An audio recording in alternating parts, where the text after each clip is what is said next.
After 20 years of roaring down highways with his Hells Angels brothers, Marcus "Iron" Sullivan thought he knew everything about his past. The leather jacket, the scarred knuckles, the reputation that made grown men step aside. This was his identity. But when he finally returns to the remote Montana cabin where he spent his childhood, expecting only cobwebs and painful memories, he discovers something that shatters everything he believed about himself. Hidden beneath loose floorboards are dozens of letters addressed to him, photographs of people he doesn't recognize, and documents that reveal a family secret so profound it changes the meaning of his entire life. His father wasn't the deadbeat drunk he remembered. His mother didn't abandon him by choice. And the reason he was truly alone all these years isn't what he thought. What family secret could be powerful enough to rewrite a Hells Angels understanding of his own story? Before we jump back in, tell us where you're tuning in from. And if this story touches you, make sure you're subscribed, because tomorrow I've saved something extra special for you. The Harley's engine rumbled beneath Marcus like a caged beast as he carved through the winding mountain roads of Montana. 20 years had passed since he'd taken this route, yet every curve felt burned into his memory. The asphalt stretched ahead like a black ribbon through towering pines. Their shadows dancing across his weathered face, he downshifted as the grade steepened, the familiar weight of his father's keys jingling in his leather jacket pocket. Strange how he'd carried them all these years without thinking about it. The keys had been there the day he'd stolen the bike at 16, running from a home that felt like a prison of disappointment and broken promises. The wind whipped through his graying beard as he remembered that last fight with the old man. Words thrown like punches, accusations of abandonment and failure echoing through their cramped kitchen. His mother had been gone for months by then, vanished one morning without explanation, leaving only empty whiskey bottles and the lingering scent of her perfume. She ain't coming back. Boy, his father had slurred, bourbon heavy on his breath. Best you learn that now. Marcus had grabbed the Harley keys from the hook by the door, his young hands shaking with rage. Neither am I, he'd spit back and roared into the night on his father's prized motorcycle. The memory stung even now.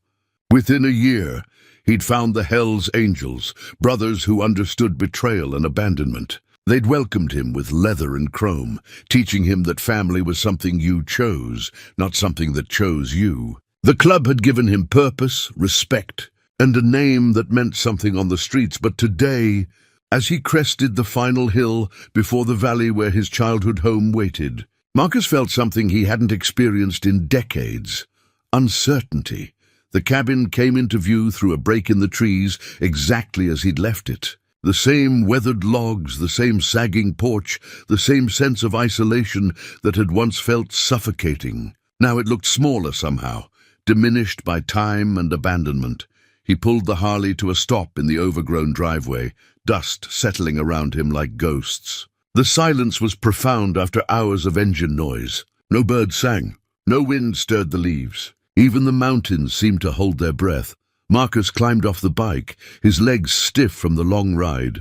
His boots crunched on gravel mixed with pine needles as he approached the front steps. The porch boards sagged under his weight, protesting with familiar groans. The front door hung slightly ajar, its green paint peeling like old skin. Marcus pushed it open with one finger, the hinges screaming in protest. The smell hit him immediately. Dust and decay, yes, but underneath something else. Something that reminded him of Sunday mornings and his mother's coffee. He stood in the doorway, unwilling to cross the threshold. Part of him wanted to turn around, fire up the Harley, and disappear back into the life he'd built. The club was expecting him back next week. There were territories to defend, respect to maintain, brothers who depended on him. But something in that familiar smell drew him forward. One step, then another, until he stood in the living room where his family had once gathered. The furniture sat under white sheets like sleeping spirits. Dust motes danced in shafts of afternoon sunlight streaming through dirty windows. Marcus reached into his jacket and pulled out the keys, examining them properly for the first time in years. They were old, brass worn smooth by countless hands. One was clearly for the Harley, but the others, a house key, something smaller, maybe for a lockbox or drawer. He'd never questioned why his father kept so many keys on one ring, never wondered what secrets they might unlock. Now standing in this tomb of memory, Marcus began to understand that perhaps he'd been carrying the answers all along. The floorboards creaked under his weight as he moved deeper into the house, each step an act of courage. Whatever waited for him here, whatever truth lay buried in this place, he was finally ready to face it. Behind him, the front door swung shut with a soft click, sealing him inside with 20 years of questions and the growing certainty that nothing would ever be the same. Marcus moved through the cabin like a man walking through his own grave. Each room held fragments of a life he'd tried to forget. The kitchen still smelled faintly of his mother's biscuits, though the cast-iron skillet sat cold and rusted on the stove. Her apron hung on its familiar hook, fabric faded, but somehow still holding the shape of her body. In the hallway, family photographs lined the walls in crooked frames. Marcus stopped before one showing his parents on their wedding day, young and hopeful. His father looked strong then, shoulders straight, eyes clear. His mother's smile was radiant, her hands clasped around a bouquet of wildflowers. They looked like people who believed in forever. The master bedroom door stood partially open. Marcus pushed it wider, revealing his parents' bed, still covered with the same blue quilt his grandmother had sewn. Dust particles swirled in the dim light, filtering through curtains that hadn't been opened in 20 years. On the nightstand, his father's reading glasses sat beside an empty beer bottle, as if he'd just set them down for the night. Marcus backed out of the room, unable to face whatever memories lurked in that space. Instead, he climbed the narrow stairs to what had been his childhood bedroom. The steps creaked in the same pattern he remembered from sneaking out as a teenager. His old room was smaller than he remembered, the slanted ceiling making it feel like a cave. His single bed remained unmade, sheets yellowed with age. Posters of motorcycles and rock bands peeled from the walls. But what stopped him cold was the drawing table by the window. A child's crayon drawing lay there, corners curled with time. Marcus approached it slowly, recognizing his own clumsy artwork from when he was perhaps 8 years old. The drawing showed 4 stick figures standing in front of a house. A man, a woman, a small boy, and what looked like a dog. Above them, a smiling sun watched over the happy family. "We were happy once," he whispered, running his finger along the waxy crayon lines. The drawing was signed in his childish scrawl. Marcus Sullivan, age 8, best family ever. The innocence of it cut deep. That little boy had believed in his family's permanence, had seen love where the grown man now saw only abandonment and broken promises. Marcus folded the drawing carefully and slipped it into his jacket pocket next to his father's keys. Some things were too precious to leave behind.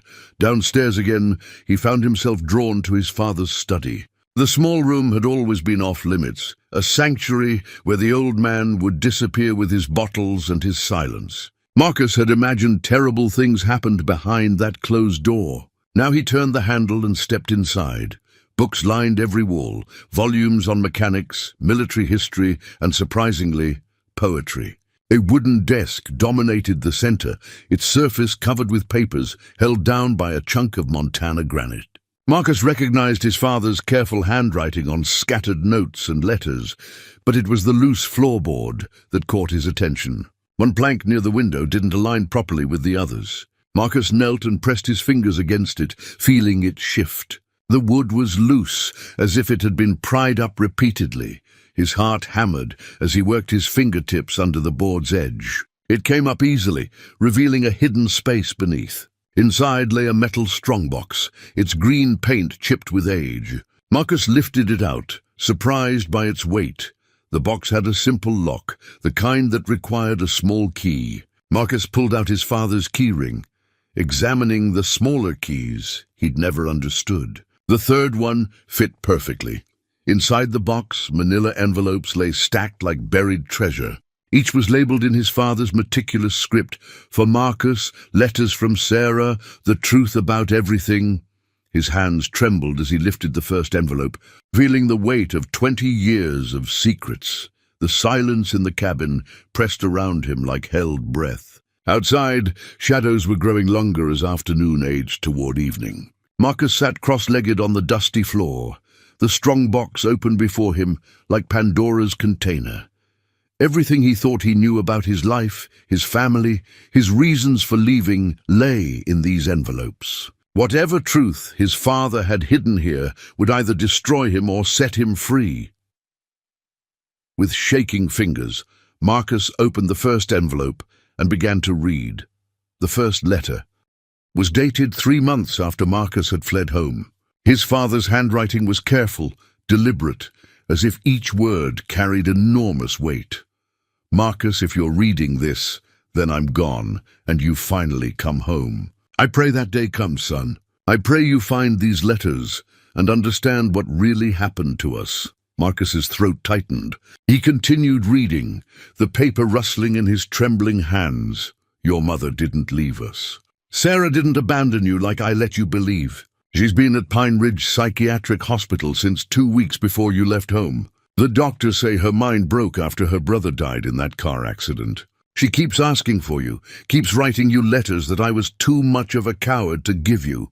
The words hit Marcus like physical blows. His mother had been sick, not selfish. Institutionalized, not indifferent.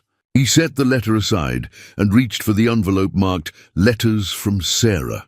Inside were dozens of pages covered in his mother's familiar handwriting.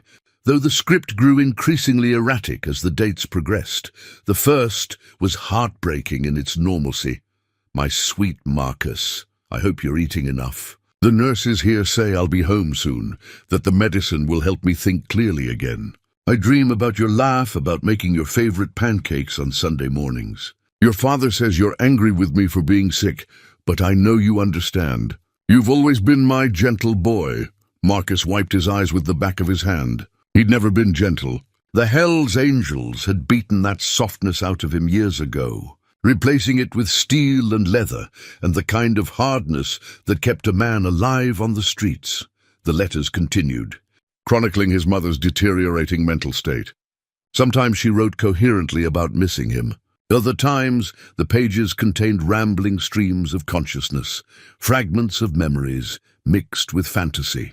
But through it all, her love for him blazed like a constant flame. One letter made him sob aloud. Marcus, your father brought me a plastic hospital bracelet with his mother's name on it today. The nurses tell me my name is Sarah, but sometimes I forget. Sometimes I think I'm still 16 and waiting for Jimmy to pick me up for the prom.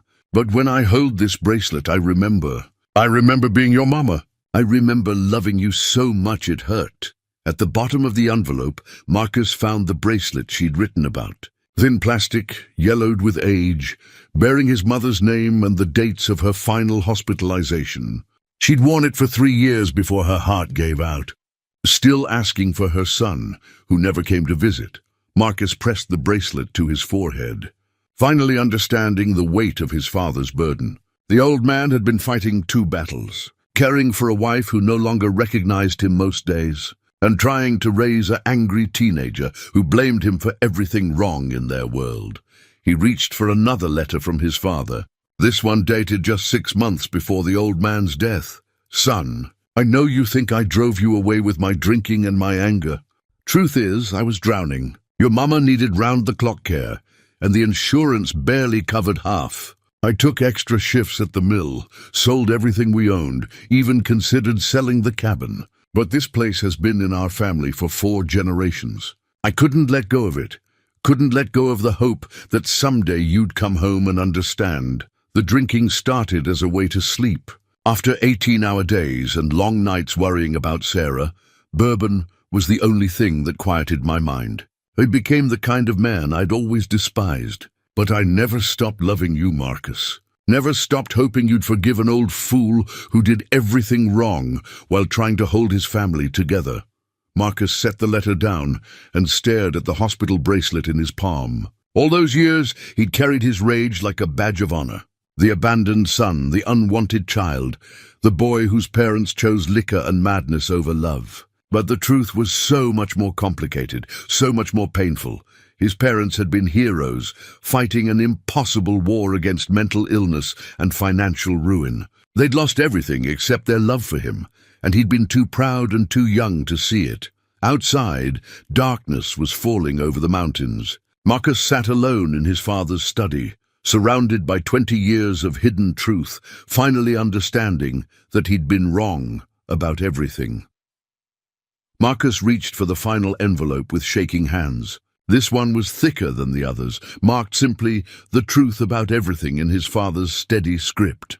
Inside, he found documents that painted a picture of a man he'd never truly known. The first was a military discharge paper. His father had served 3 tours in Vietnam, earning a Purple Heart for wounds sustained during the Tet Offensive. Marcus pulled the medal from the envelope, its ribbon faded, but the bronze heart still gleaming. He'd never known his father was a war hero. The old man had never spoken of Vietnam, never mentioned his service. Beneath the medal lay a psychiatric evaluation dated 1971. Patient exhibits classic symptoms of combat-related post-traumatic stress disorder. Recommend continued therapy and medication management. Patient reports nightmares, hypervigilance, and difficulty maintaining emotional connections with family members. Marcus's hands trembled as he read further. His father had fought battles on 2 fronts, overseas and in his own mind. The drinking hadn't been weakness. It had been a desperate attempt to quiet the ghosts that haunted him every night. A letter from the Veterans Administration explained the inadequacy of mental health support for returning soldiers. His father had been given pills that barely helped and therapy sessions that lasted 15 minutes. He'd been left to fight his demons alone, the same way he'd later fight to save his wife's sanity and hold his family together. Another document made Marcus's chest tighten with recognition. A job application from the lumber mill, dated 3 weeks after Marcus had fled home. In the section asking about family, his father had written, "One son, Marcus, good boy who deserves better than what I can give him. He's angry now, but he'll understand someday that everything I do is for him." Even after Marcus had stolen his bike and disappeared into the night, the old man still believed in him, still loved him enough to hope for understanding. The next letter was addressed to Marcus directly, written in the shaky handwriting of his father's final months. "Son, if you're reading this, then I'm with your mama again, and you've finally found the courage to come home. I hope these letters help you understand why I could never tell you the truth while I was alive.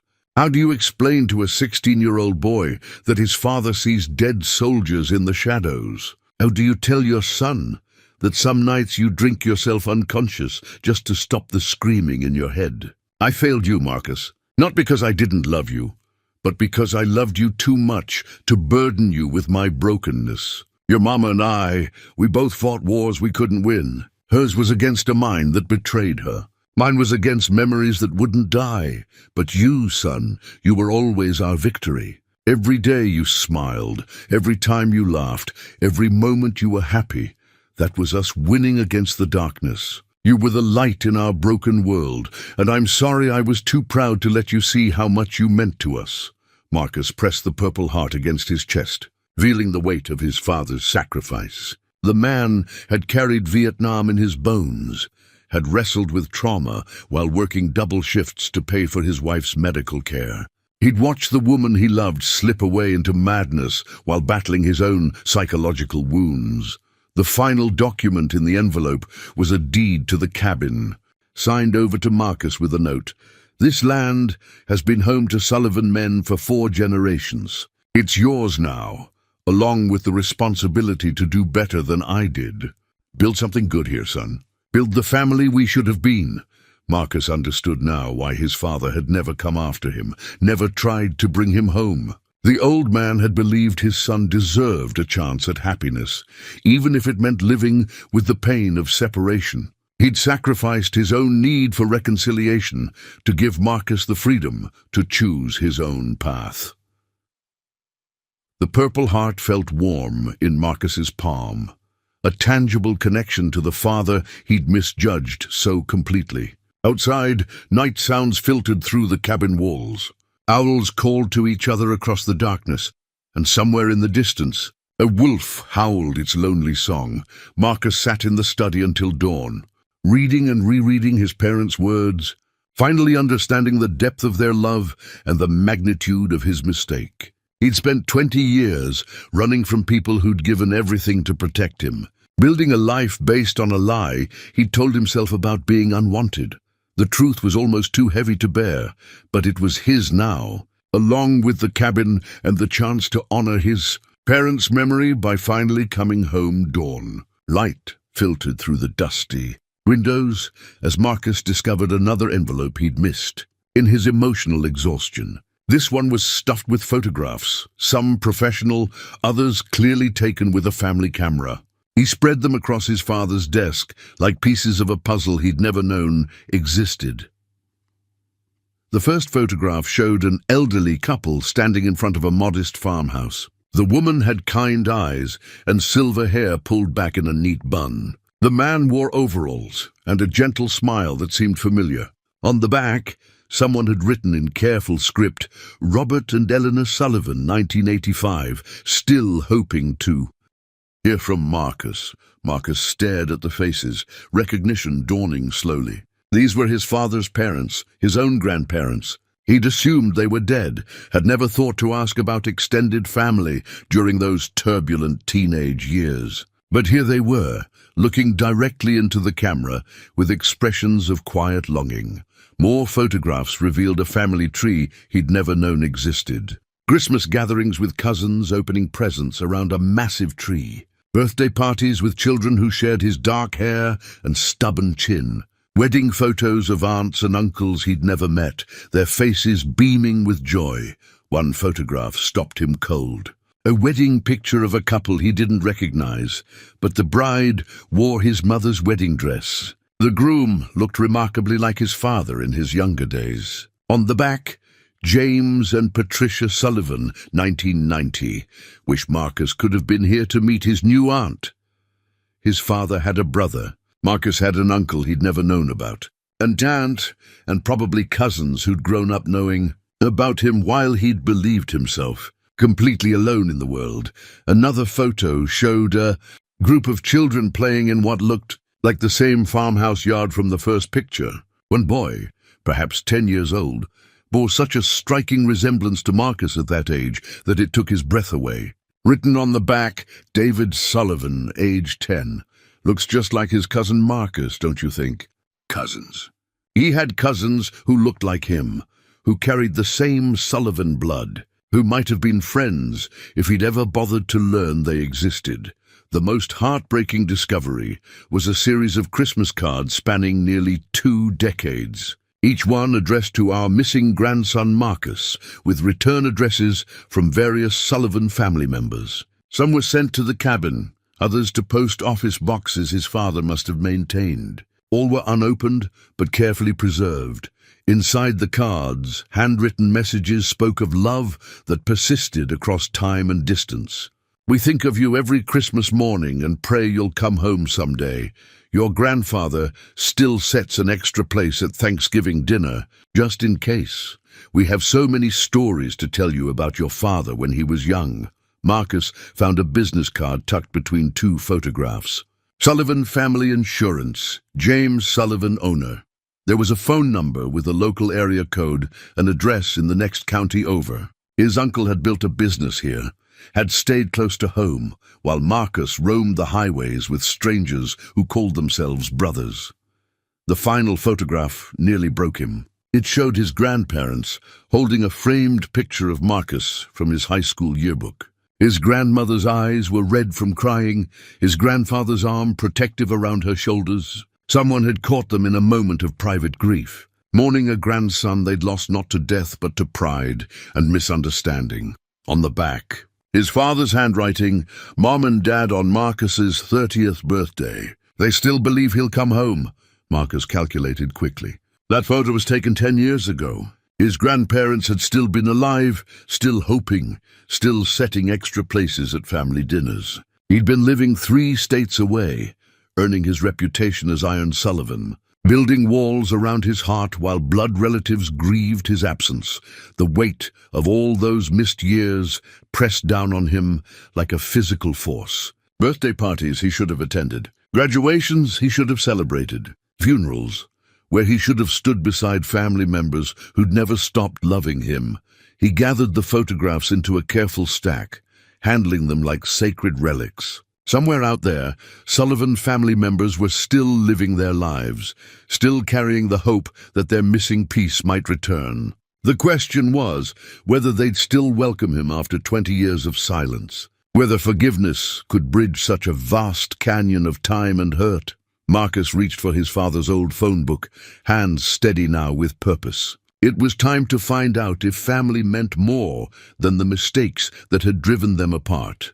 Marcus stared at the yellowed phone number written in his father's careful handwriting. Robert Sullivan, Dad's number. The ink had faded but was still legible after all these years. He'd found it tucked inside his father's wallet, which had been sitting in the desk drawer like a time capsule. His grandfather's number. If the old man was still alive. Marcus's cell phone had no signal this deep in the mountains, so he made his way to the kitchen, where his father's ancient rotary phone still sat on the counter. The green plastic was cracked with age, but when he lifted the receiver, he heard the familiar dial tone. His hands shook as he dialed the number. Each digit clicked through the rotary mechanism with mechanical precision. Building toward a moment that could change everything or break his heart completely, the phone rang once. Twice. Marcus almost hung up. Hello.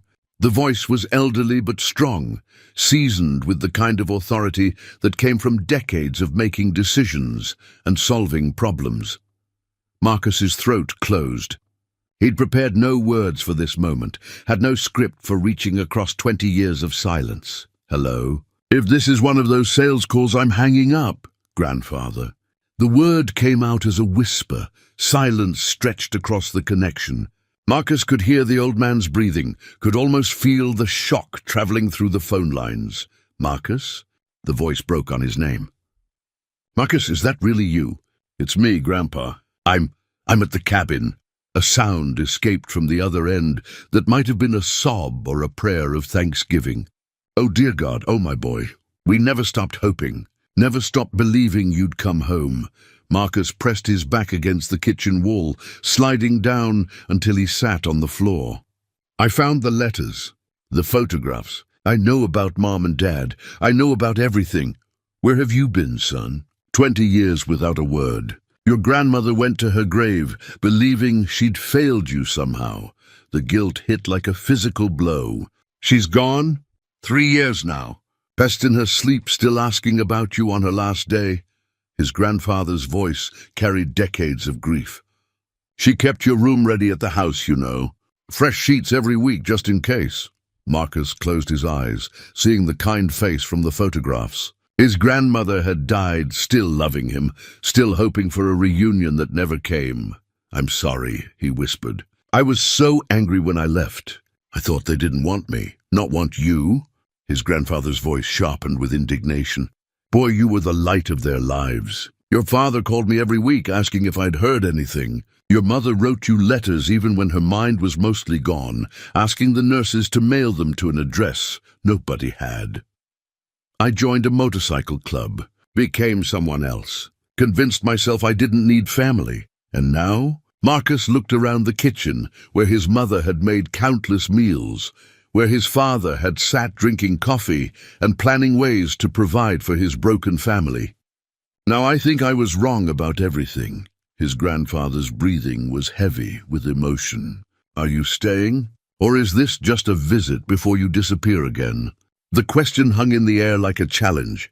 Marcus thought about his Hell's Angels brothers waiting for his return, about the life he'd built on highways and in clubhouses. Then he thought about his parents dying alone, about missed Christmases and empty chairs at family dinners. I want to stay. I want to meet the family I should have known all along. We're not far. 30 miles north in Cedar Falls, there's a nursing home called Sunset Manor. His grandfather's voice gained strength. I'm in the assisted living section. Not because I can't take care of myself, mind you, but because your Uncle James insisted. after I had that little heart episode. Uncle James. I saw his picture. He looks like Dad, acts like him too. Stubborn as a Missouri mule. But he never gave up on you either. None of us did. Marcus pulled his father's wallet from his pocket, running his thumb over the worn leather. Inside, along with the phone number, he'd found his grandfather's address written on a scrap of paper, updated multiple times over the years as the old man moved from house to apartment to care facility. Can I come see you? Tomorrow, son, I'll be sitting by the window watching for you. And Marcus, bring pictures of your life. I want to know everything about the man you became, even if it wasn't the path we would have chosen for you. Marcus smiled for the first time in days. I'll be there, Grandpa. We love you, boy. Always have. Always will. Marcus's phone buzzed against the kitchen counter, the screen lighting up with a familiar name, Roadkill, his closest brother in the Hells Angels, the one man who'd stood by him through bar fights, police raids, and territorial wars with rival clubs. He almost didn't answer. The conversation with his grandfather still echoed in his ears, and the last thing he wanted was to be pulled back into the life he was beginning to question. But Roadkill would keep calling until he got an answer, and eventually he'd come looking. Iron, where the hell are you? Roadkill's gravelly voice carried concern and irritation in equal measure. Church was supposed to be 3 hours ago. Viper's asking questions, and you know how he gets when brothers go missing. Marcus looked down at his Hells Angels patch, the winged death's head that had been his identity for 2 decades. The leather was worn smooth from years of wear, the colors faded but still recognizable to any biker worth his salt. He'd earned this patch through blood and loyalty, had proven himself worthy of the Brotherhood through acts he preferred not to remember. I'm in Montana, he said finally. Had some family business to take care of. Family? Roadkill's laugh was harsh. Since when do you have family? You always said the club was your only family. Things change. Not for Hells Angels, they don't. Roadkill's tone shifted, became more serious. Look, brother, I don't know what's going on up there, but you need to get your ass back to California. We've got problems with the Mongols moving into our territory, and Vipers talking about making examples. Marcus knew what that meant. Violence, territory wars, the kind of brutal conflict that had defined his adult life but suddenly felt as distant as another man's memories. I need more time, he said. Time for what? Iron, you're starting to worry me. This isn't like you. You don't miss church. You don't disappear without telling your brothers where you're going. What's really happening up there? Marcus walked to the window, looking out at the mountains where he'd played as a child. How could? He explained to Roadkill that he'd discovered his entire life was built on a lie, that the abandonment and betrayal that had driven him to the club never actually happened. My parents are dead, he said. Have been for years. I just found out what really happened to them. Roadkill's silence stretched long enough that Marcus wondered if the call had dropped. When his brother finally spoke, his voice was gentler. I'm sorry, man. I know that's got to be hard, even if you weren't close. But the dead stay dead, you know? You got a life here. You got brothers who depend on you. Do I, or do I just have a bunch of guys who'll replace me the minute I become inconvenient? That's club talk, Iron. Dangerous talk. You sound like you're thinking about walking away, and we both know what that means. Marcus did know. Hells Angels was a lifetime commitment. Brothers who tried to leave faced consequences that ranged from brutal beatings to worse. The patch on his back represented not just membership, but ownership. The club owned him, body and soul, until death. I'm not walking away, Marcus said, though the words felt false in his mouth. I just need to handle some things here first. How long? I don't know. That's not an answer Viper's going to accept. He's already asking why Iron Sullivan gets special treatment. Why he gets to disappear when the club needs him most. Marcus touched his grandfather's phone number, still clutched in his free hand. Tomorrow he would sit with family who'd waited 20 years for his return. Tomorrow he would begin to understand. what he'd really lost by choosing the patch over blood. "Tell Viper I'll be back soon," he lied. "You better be. And Iron, whatever you're thinking up there, remember who you are. Remember what you've built here. Don't throw away 20 years of brotherhood for some ghost from your past." The line went dead. Marcus stared at his phone, then at his patch, feeling the weight of both. He'd built his identity around being unwanted, around being tough enough to survive without family, but that identity was crumbling like old leather, leaving him wondering who he really was underneath all the accumulated mythology. Outside, an eagle circled high above the trees, riding thermals with effortless grace. Marcus watched it soar, remembering when he used to dream of flying away from this place. Now he wondered if maybe the trick wasn't learning to fly, but learning to land. Sunset Manor sat on a gentle hillside overlooking Cedar Falls, its brick facade warm in the morning sunlight. Marcus parked his Harley in the visitor lot, conscious of how out of place the massive machine looked among the sedans and minivans. His leather jacket felt like armor as he walked through the automatic doors into a world that smelled of disinfectant and flowers. The receptionist, a kind-faced woman in her 50s, looked up with practiced smile that faltered slightly when she took in his appearance. The patches, the beard, the general aura of someone who'd lived hard and fast for too many years. "I'm here to see Robert Sullivan," Marcus said, his voice softer than usual. "Oh my!" Her eyes widened with recognition. "You must be Marcus. Mr. Sullivan has been sitting by his window since dawn, watching for you." She led him down a hallway lined with photographs of residents at various activities.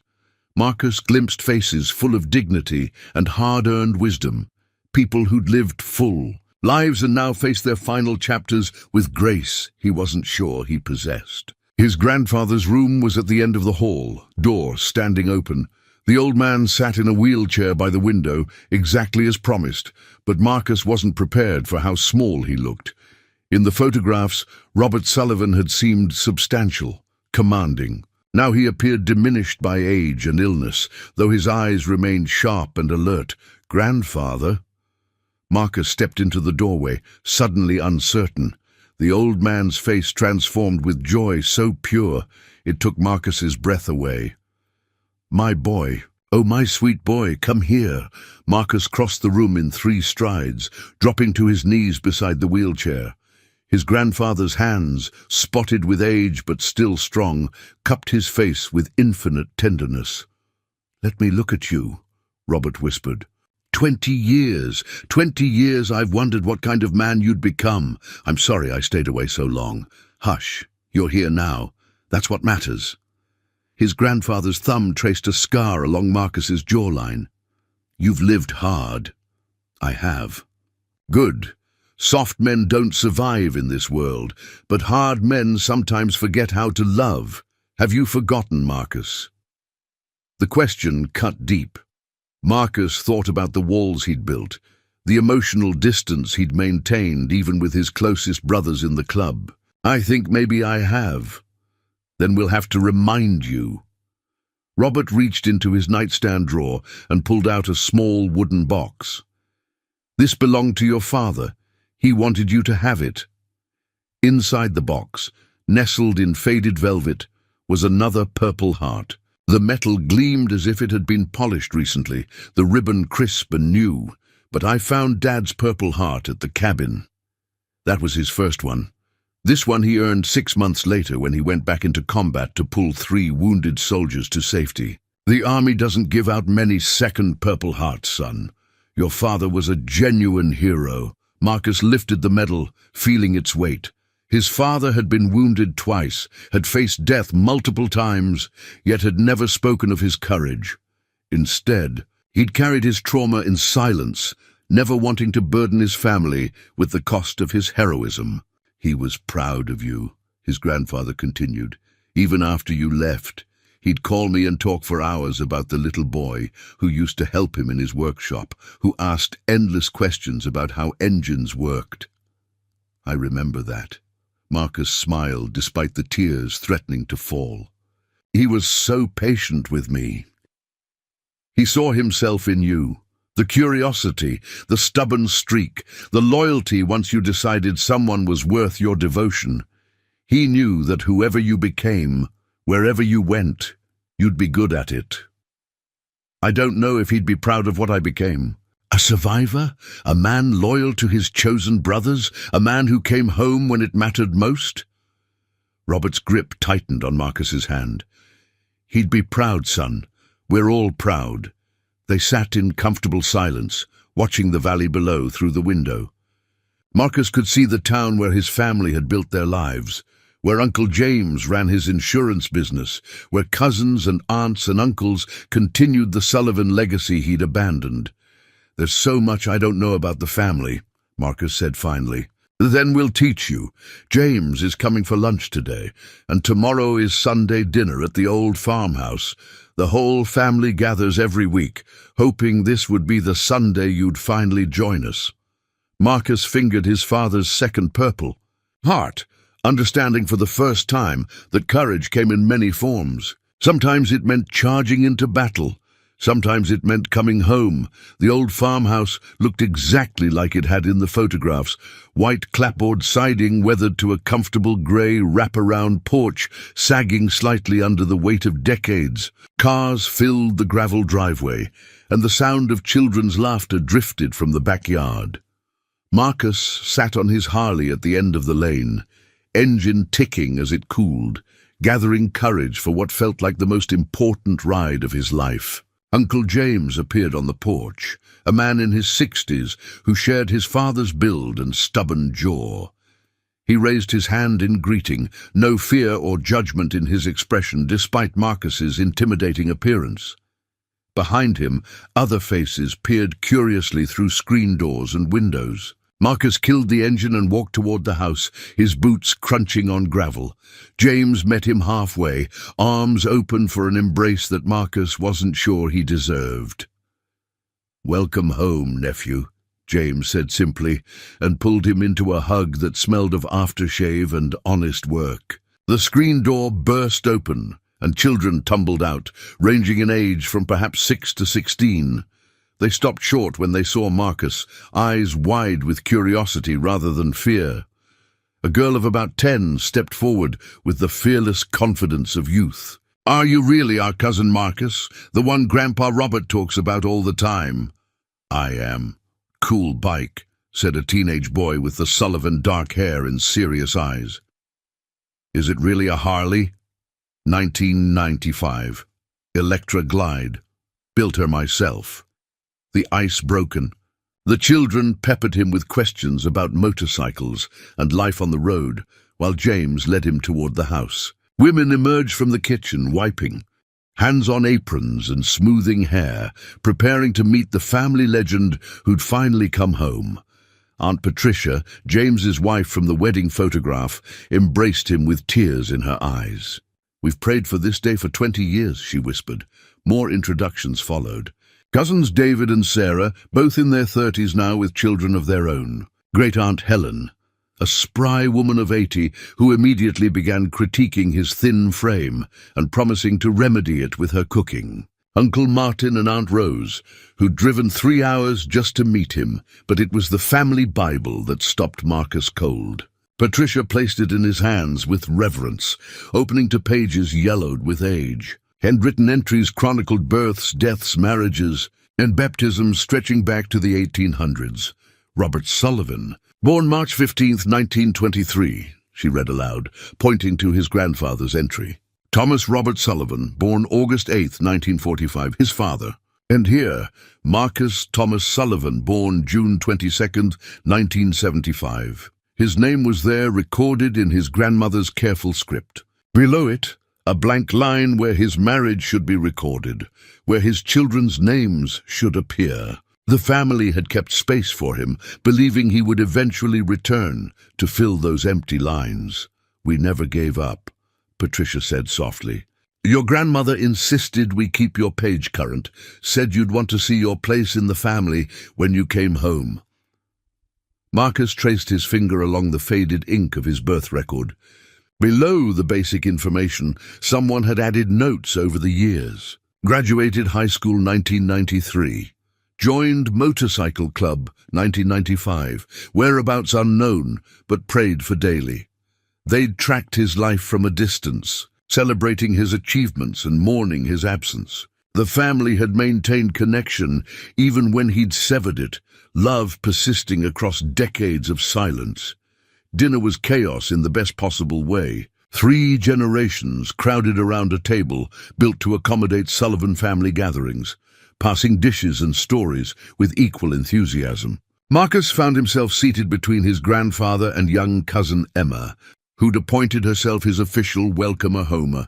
"Tell us about your adventures," demanded teenage David.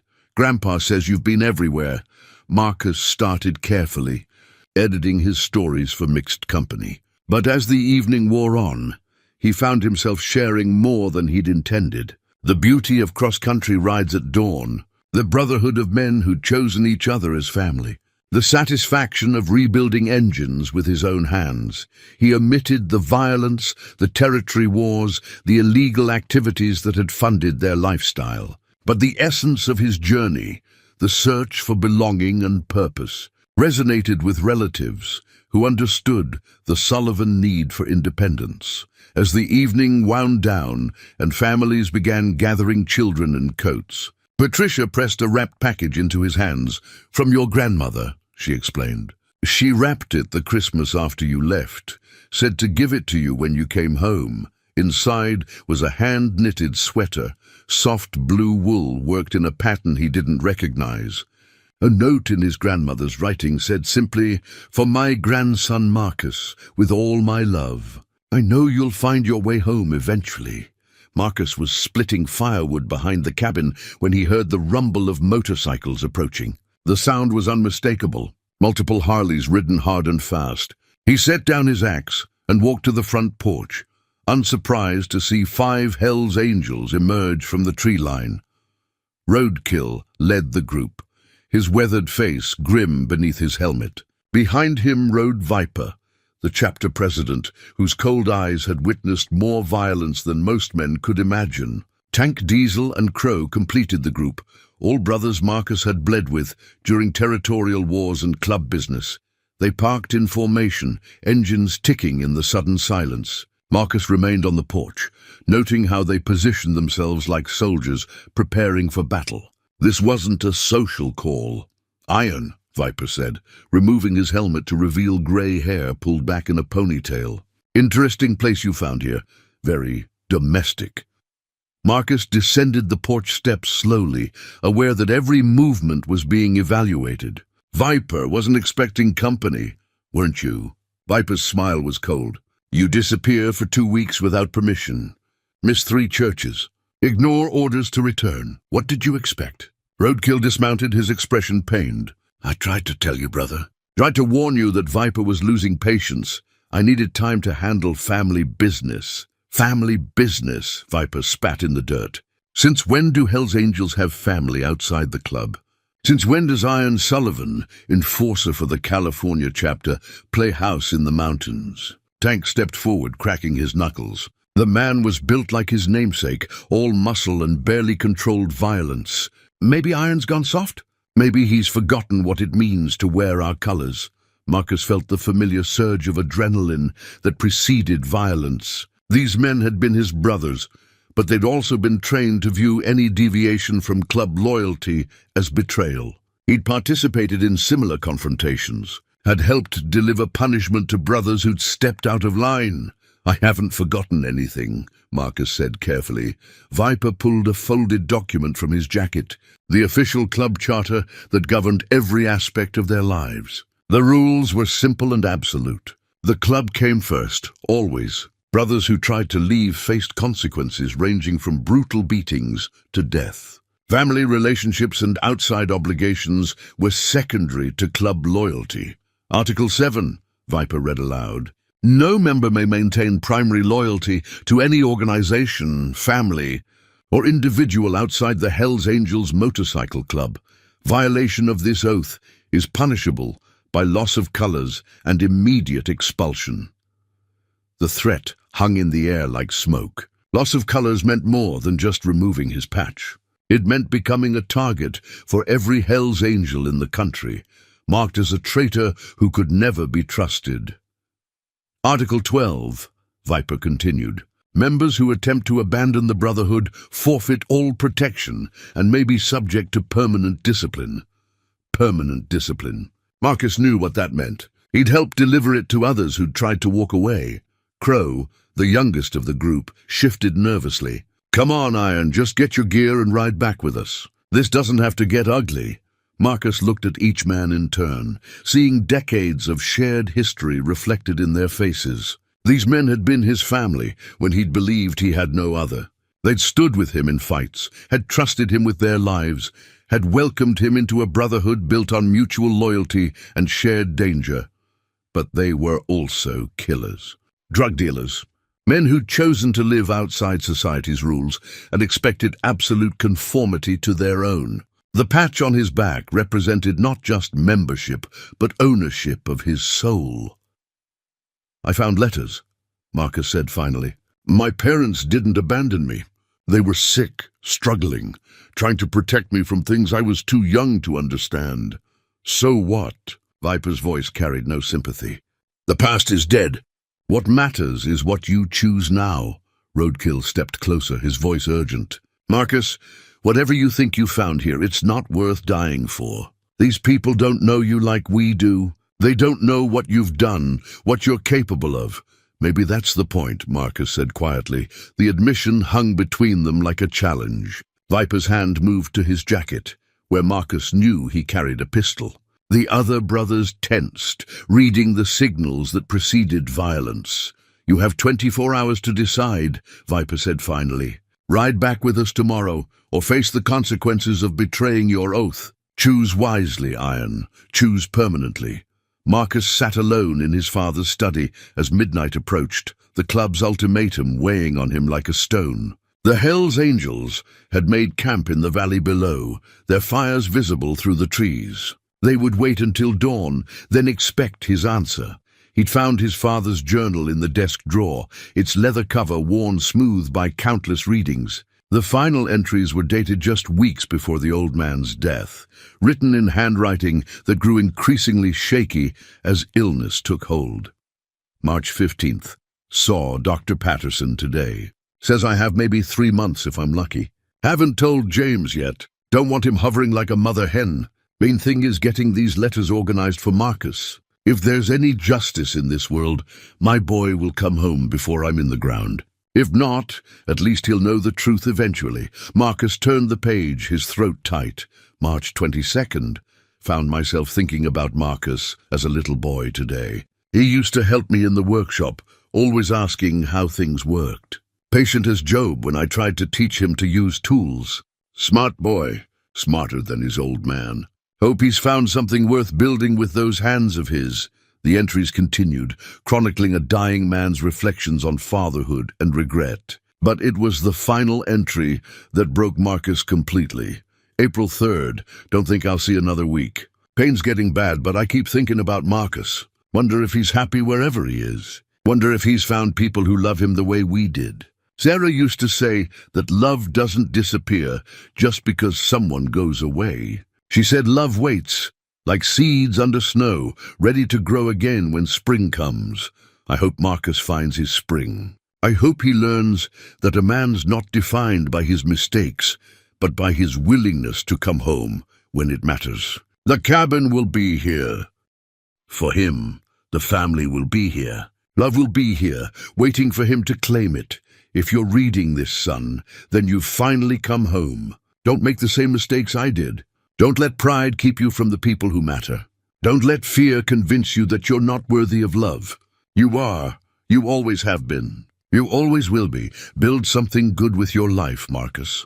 Build the family we should have been. Marcus closed the journal and walked to the window, looking down at the Hell's Angels camp. Those men represented 20 years of chosen family.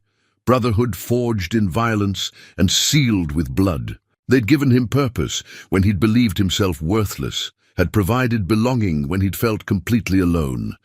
But they'd also trapped him in a life built on anger and revenge. Every day with the club had been about taking rather than building, destroying rather than creating. He'd become expert at breaking things, including himself. He thought about his grandfather's joy at seeing him again, about cousins who'd welcomed him despite 2 decades of absence. He thought about his father's workshop tools, still hanging on their hooks, waiting for hands that knew how to build instead of destroy. The choice should have been impossible. The Hells Angels owned him, had invested 20 years in making him one of them. Leaving meant facing their wrath, possibly dying for the crime of choosing blood over brotherhood. But as Marcus sat in his father's chair, surrounded by evidence of love that had persisted through every disappointment, he understood something that had eluded him for decades. Real family didn't demand ownership of your soul. Real love didn't threaten violence when you needed to grow.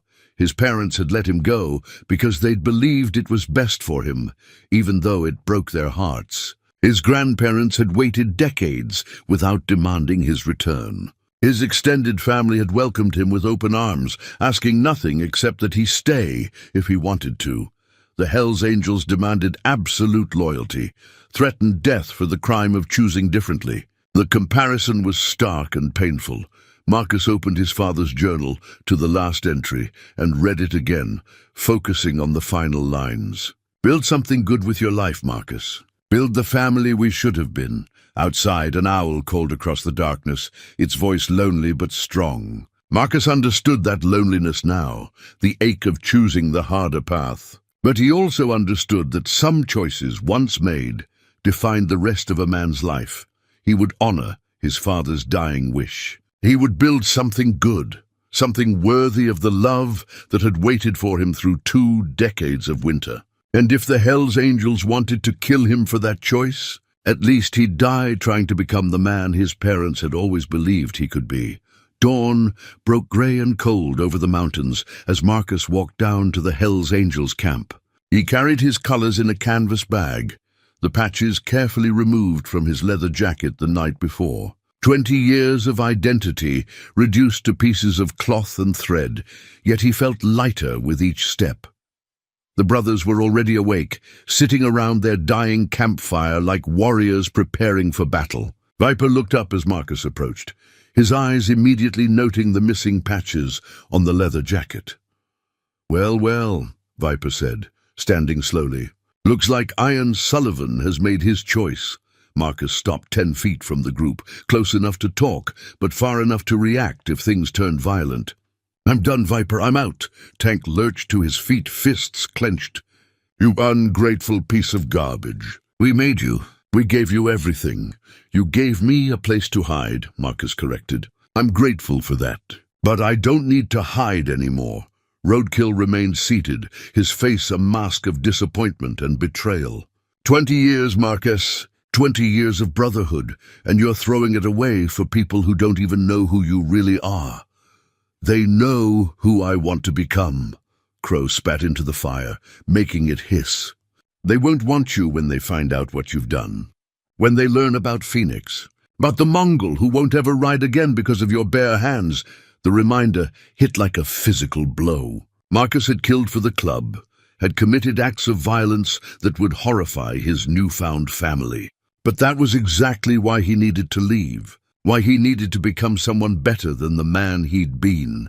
Viper reached into his jacket and pulled out the club charter document, the same one he'd read from yesterday. But this time he opened it to a different section, pointing to specific clauses with his finger. Article 15, he read aloud. "Any member who founded or helped establish a chapter maintains special obligations to the Brotherhood. Founding members may not resign without unanimous consent of all chapter officers." Marcus felt his stomach drop. He'd helped establish the California chapter, had been one of the original 5 members who'd built it from nothing. That meant different rules, deeper obligations, more severe consequences for betrayal. Article 16, Viper continued. "Founding members who attempt to abandon their responsibilities forfeit all rights to mercy or consideration. Such betrayal is punishable by death." The words hung in the morning air like a death sentence. Marcus had known the risks, but seeing them spelled out in the Charter's unforgiving language made them brutally real. Diesel laughed, a sound like grinding metal. "Looks like your new family's about to lose their long-lost son pretty quick. Unless," Viper said, closing the Charter and tucking it away, "Iron comes to his senses, gets back on his bike, rides home where he belongs." Marcus looked at each man in turn, seeing 20 years of shared history in their faces. These men had been his family when he'd believed himself alone in the world. They'd taught him to fight, to survive, to never show weakness or fear. But they'd also taught him that love was conditional, that belonging required surrendering your conscience to the group. They'd replaced his abandoned family with a brotherhood built on violence and mutual fear. "I helped build something with you," Marcus said finally. "But what we built was ugly. What we built hurt people. I want to build something different now." "With what?" Tank sneered. "You think you can just walk away from what you are? You think playing house with Grandpa and the cousins will wash the blood off your hands? I think trying is better than not trying." Viper pulled his gun, a .45 that had ended more than one conversation about club loyalty.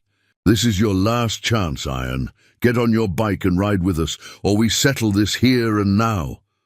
Marcus reached into his canvas bag and pulled out his colors, the patches he'd worn with pride for 2 decades. The Death's Head seemed to grin at him, mocking his attempt to change. "These belong to you now," he said, tossing the bag at Viper's feet. "I'm not Iron Sullivan anymore. I'm just Marcus trying to figure out how to be better than he was." Viper raised the gun, finger tightening on the trigger. "Then Marcus dies today," but Roadkill stood up, his hand closing over Viper's wrist. "Wait." The tension stretched like a wire about to snap as the 2 men stared at each other, decades of club hierarchy balanced against unexpected mercy. "What the hell are you doing?" Viper snarled at Roadkill, the gun still pointed at Marcus's chest. Roadkill kept his grip on Viper's wrist, his weathered face grim with determination. "What needs doing? Iron saved my life in Bakersfield. 3 Mongols had me down, and he waded in with nothing but a tire iron and pure rage. I owe him blood debt. Blood debt doesn't override club law," Tank growled, but he made no move to intervene. "Maybe not," Roadkill agreed. "But it means I get to call how this plays out." Viper's finger remained on the trigger, his eyes cold as winter. "You're making a mistake, old man. Letting sentiment cloud your judgment. Am I?" Roadkill looked at Marcus, then back at Viper. "Or am I remembering what brotherhood really means? We built this chapter together, all of us. That means something." Marcus watched the standoff, understanding that his life hung in the balance of loyalties older than club rules. Roadkill was risking everything for him, potentially signing his own death warrant by defying a direct order from the chapter president. Crow shifted nervously, his hand moving toward his own weapon. "Roadkill, don't do this. Don't throw away 30 years for a traitor." "He's not a traitor," Roadkill said quietly. "He's a man trying to find his way home. Sometimes that takes more courage than staying with what's comfortable." Viper's laugh was bitter as winter wind. "Philosophy from a killer. That's rich." But the gun lowered slightly, and Marcus saw uncertainty creep into the president's eyes. Roadkill commanded respect among the brothers, had earned his place through decades of loyalty and violence. His defiance carried weight that couldn't be easily dismissed. Marcus reached into his jacket and pulled out his cut, the leather vest that had been his uniform and identity for 20 years. All the patches were gone now, removed carefully with a seam ripper in the pre-dawn darkness. What remained was just leather, worn soft by countless miles and scarred by old battles. "This is all I have left of Iron Sullivan," Marcus said, holding up the empty vest. "Everything else belongs to a life I'm walking away from." He dropped the cut at Viper's feet, the leather landing with a soft thud that seemed to echo across the mountain valley. The gesture was final, irreversible, cutting his last connection to the brotherhood that had defined him for 2 decades. Diesel stared at the discarded vest. His expression conflicted. "You're making a mistake, Iron.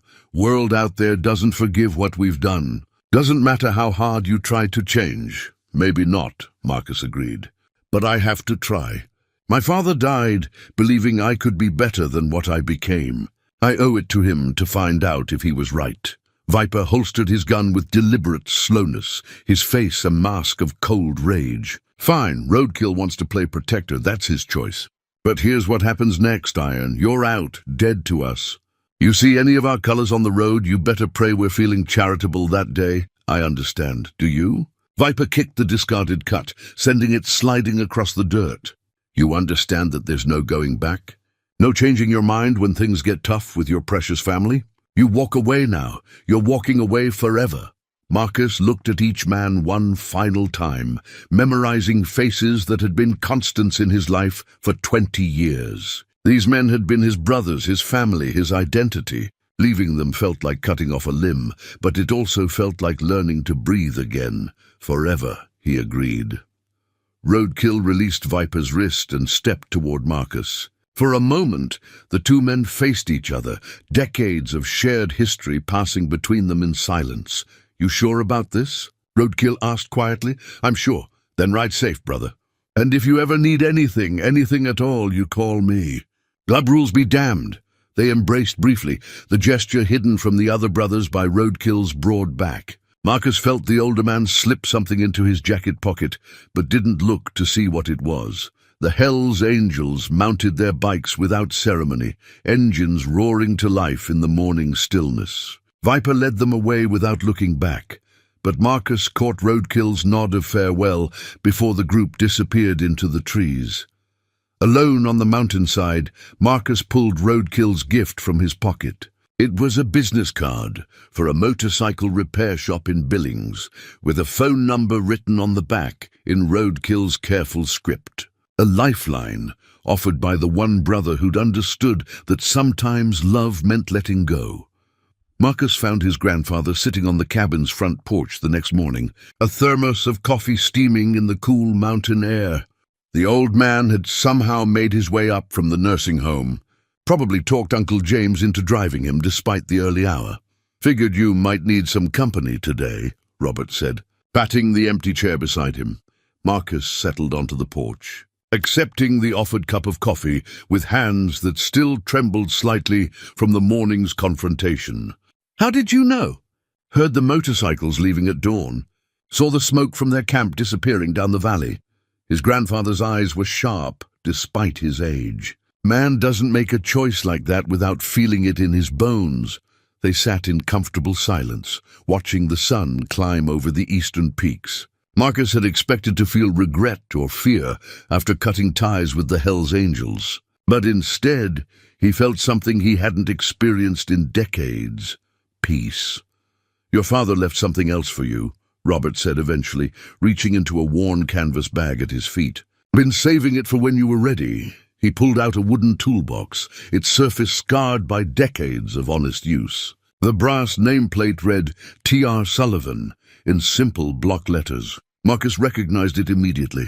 His father had carried this box to every job, had used these tools to build and repair and create. He always said a man's tools were the measure of his character.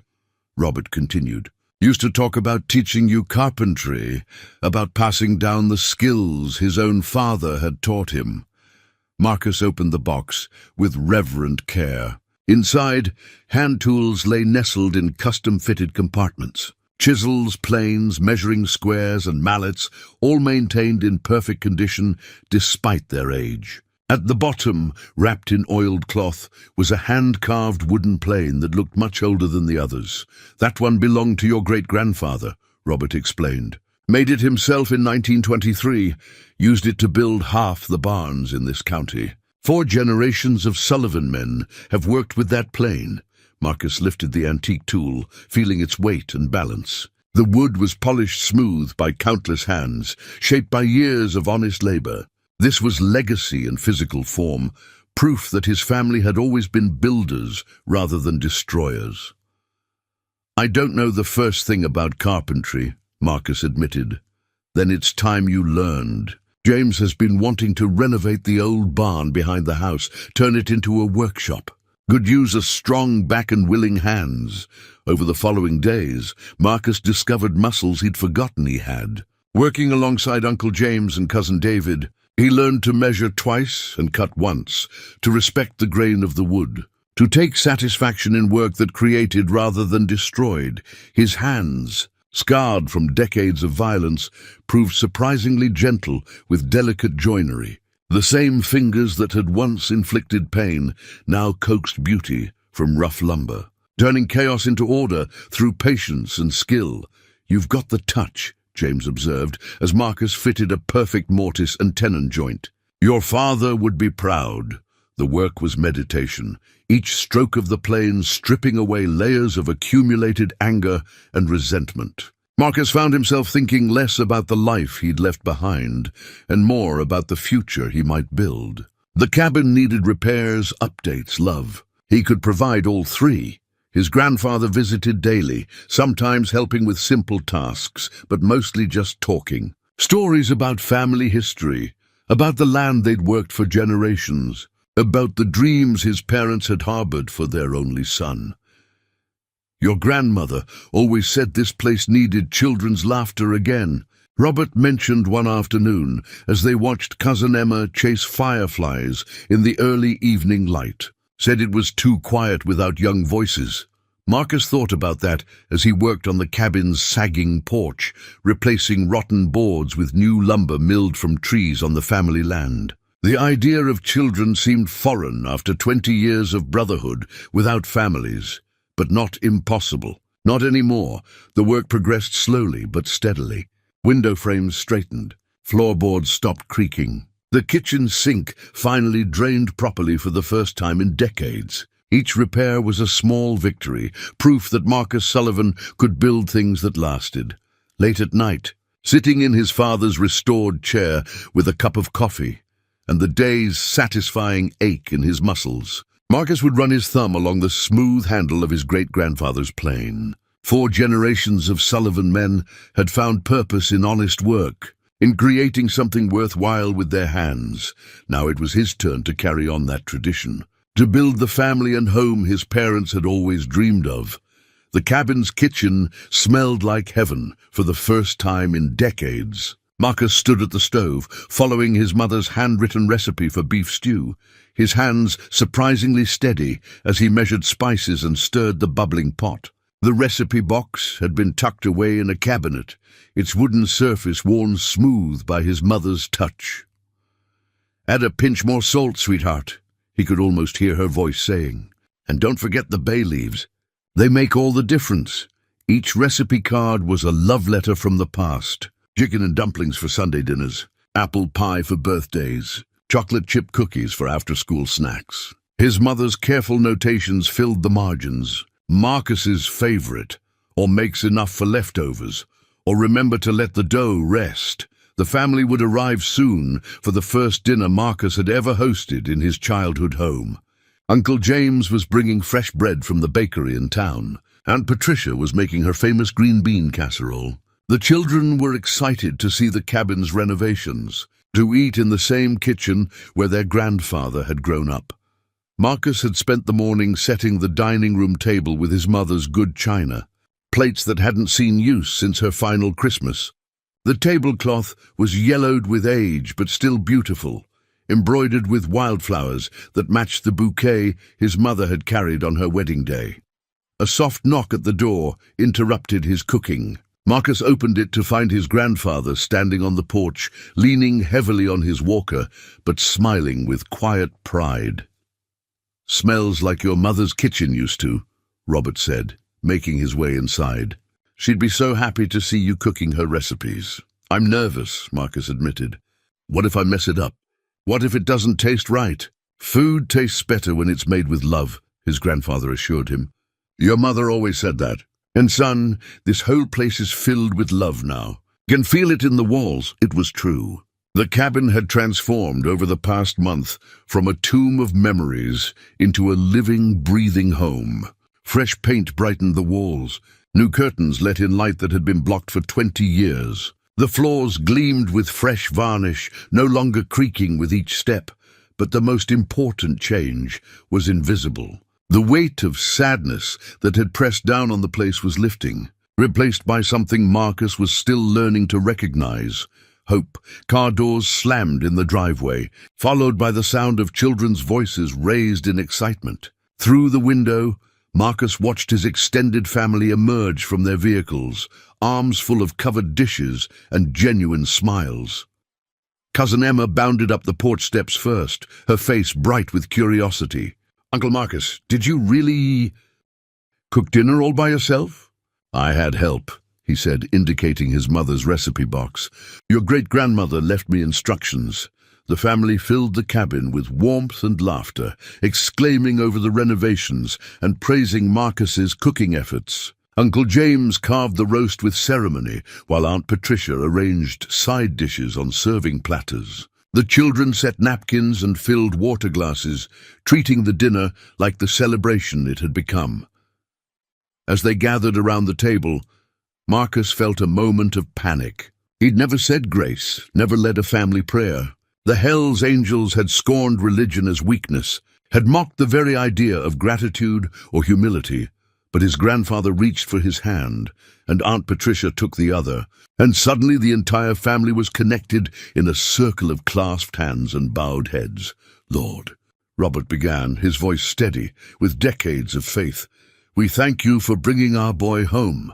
We thank you for this food prepared with love, for this house filled with family, for second chances and new beginnings. We ask your blessing on Marcus as he starts this new chapter of his life. Amen. Amen." The family echoed, and Marcus found himself saying the word too, meaning it in ways he'd never expected.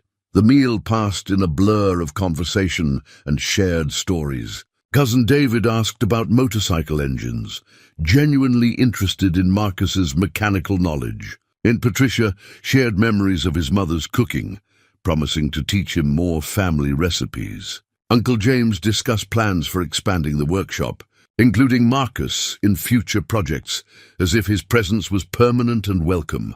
As the evening wound down and dishes were cleared, Marcus pulled his mother's recipe box close to his chest. These cards represented more than instructions for cooking. They were blueprints for creating a home, for nurturing family, for expressing love through simple daily acts of care.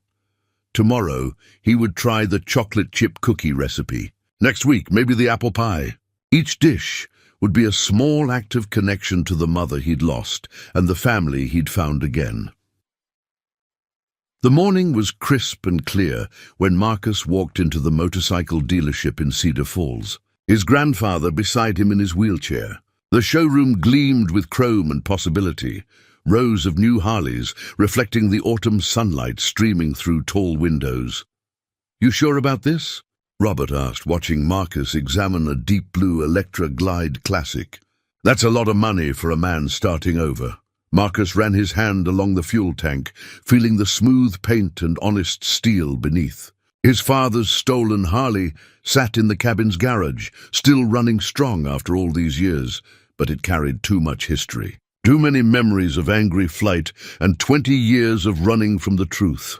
"I need something that's mine," Marcus explained. "Something I chose instead of something I took." The salesman approached, a middle-aged man with grease under his fingernails and the easy confidence of someone who understood motorcycles. "Beautiful machine," he said, patting the Electra Glide's seat. "This one's got the 103 engine 6-speed transmission. Built for long rides and reliability."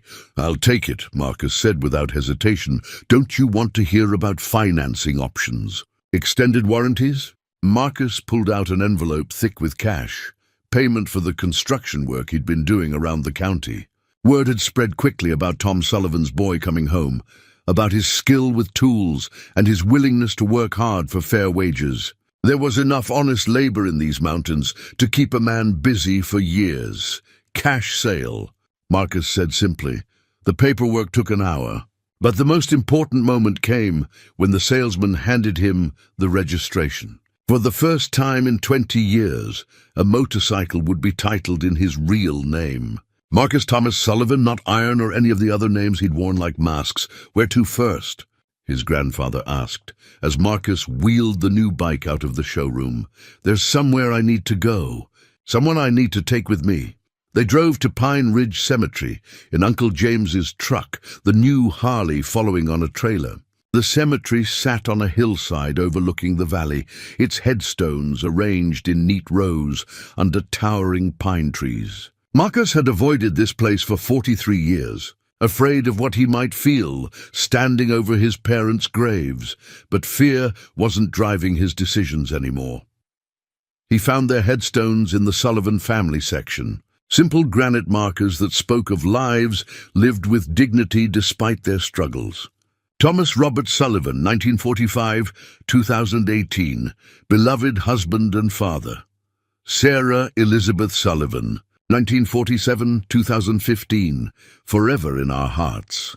Marcus knelt between the graves, placing his hands flat on the earth that covered his parents. The ground was soft from recent rain, rich with the promise of spring growth. Somewhere beneath the soil lay the people who'd given him life, who'd loved him despite his anger, who'd believed in his goodness even when he'd forgotten it himself.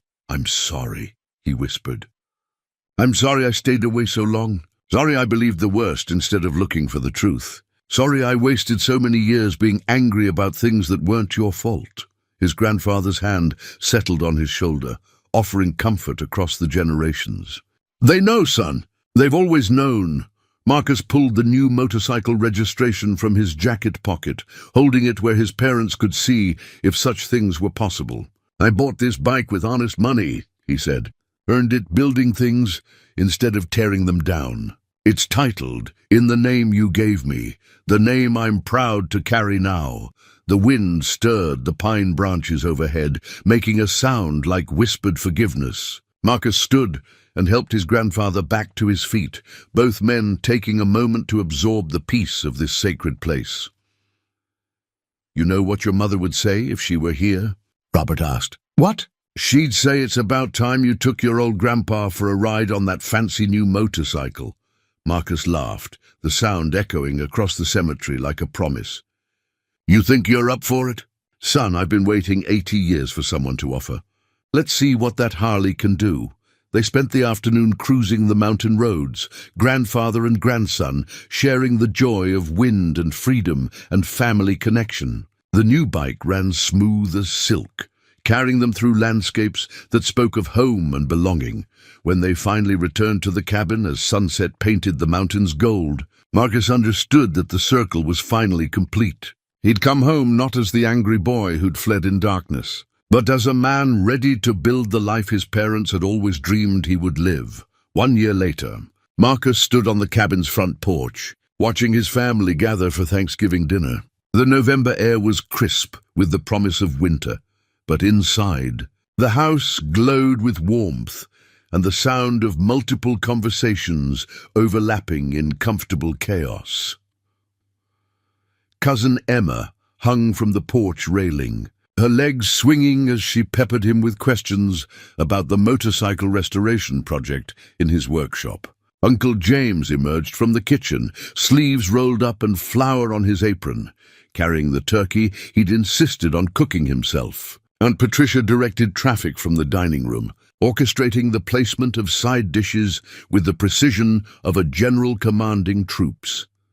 But it was the photograph in Marcus's hand that made this moment perfect. The family picture had been taken an hour earlier, all of them gathered on these same porch steps. His grandfather sat in the center, flanked by children and grandchildren, great-nieces and nephews, a living testament to the power of love to endure across generations.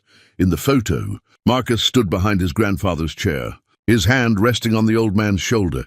The face looking back from the image was weathered but peaceful, marked by experience but no longer hardened by anger. This was Marcus Sullivan, not iron. A man who belonged somewhere, who had people worth protecting and a future worth building. The front door opened behind him, and Roadkill stepped onto the porch. The sight of his former Hells Angels brother still surprised Marcus, though this was the third time Roadkill had made the long ride from California to visit. The old biker had kept his promise about staying in touch, had become living proof that some bonds transcended club loyalties. "Hell of a spread in there," Roadkill said, nodding toward the dining room where the feast was taking shape.